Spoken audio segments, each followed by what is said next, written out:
incident. Yes, discovery. But let's look at how can we actually begin to promote consciously this reading culture, because we've had Chimamanda, here on this program, and we had an exchange of ideas, and we called the current generation of Nigerians as screen gazers.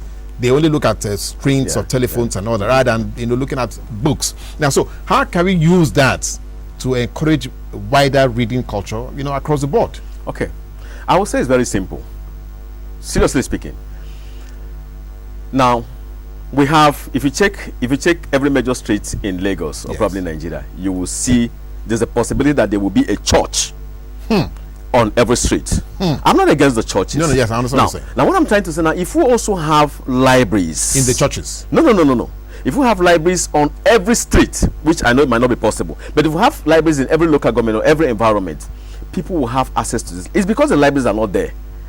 The libraries are not there. You have a handset, you can access, you can Google on the handset, you can go on the net. It makes it much more easier for them, much more accessible to them.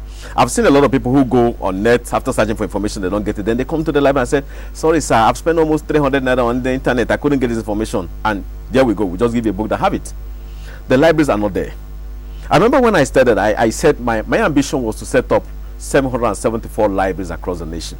That's in each local government? Yes, in every local government. But it's an ambition. I need resources. I don't have the resources. But I keep saying another thing now.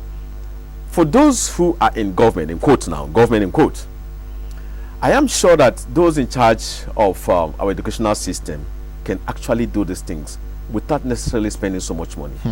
Okay, so let's use benefits of hindsight. You're already into the business, so you can give us, if you're dealing with numbers now, so what is the cost outlay to actually set up a good library, well stocked, well arranged, well ventilated, comfortable, good enough for anybody to walk in, do their reading, do their research, and come out and maybe 5 years, 6 years down the line, they come back and be a medical doctor? How much will it cost? I'm not going to give you that, and I'll give you my reason why I'm not going to give you that.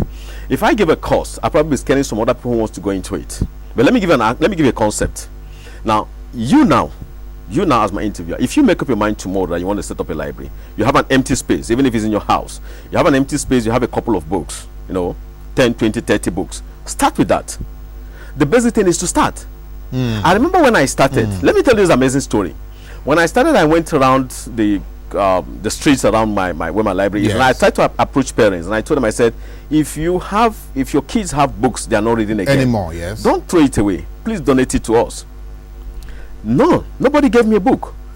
But this local kole, these malams that drive the straw. They were exchanging or throwing away. Now there's this particular malam that passes on my street practically every day. His name Muhammad.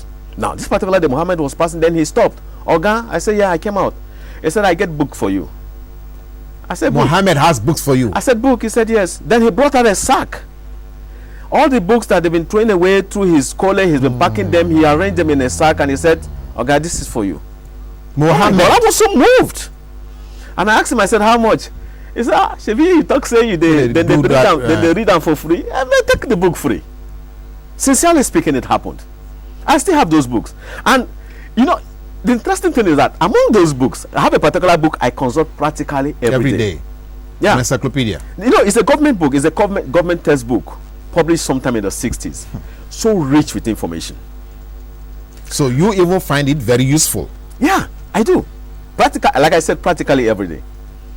So all I'm saying is that if individuals could start within their immediate neighborhood, with the immediate environment, we can have these libraries scattered all over Nigeria.